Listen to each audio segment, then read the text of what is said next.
এদের কীর্তি দেখলে আপনার দাঁত খুলে পড়ে যাবে। শর্ত হলে এই ছবিটাকে যদি আপনি মন থেকে ভালোবাসে থাকুন তাহলে ভিডিওতে একটি লাইক দিয়ে দিন, চ্যানেলটাকে সাবস্ক্রাইব করে দিন। আর যদি হিন্দু হয়ে থাকুন তাহলে জয় শ্রীরাম লিখে যান, আর যদি মুসলিম হয়ে থাকুন তাহলে আল্লাহ লিখে যান কমেন্টে। শুরু করতে নাম্বার 1,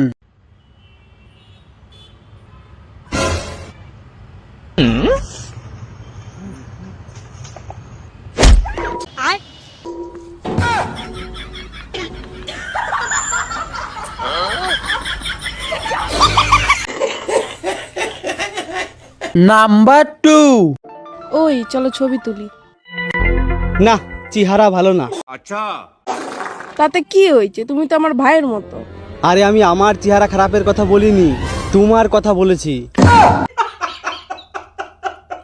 নাম্বার 3, তুমি এখানে কল পাম দিচ্ছ আর জায়গা পাও নাই? আসো আমার সাথে আসো। পাগলি বুঝছে যাই। प्यारी समझ गई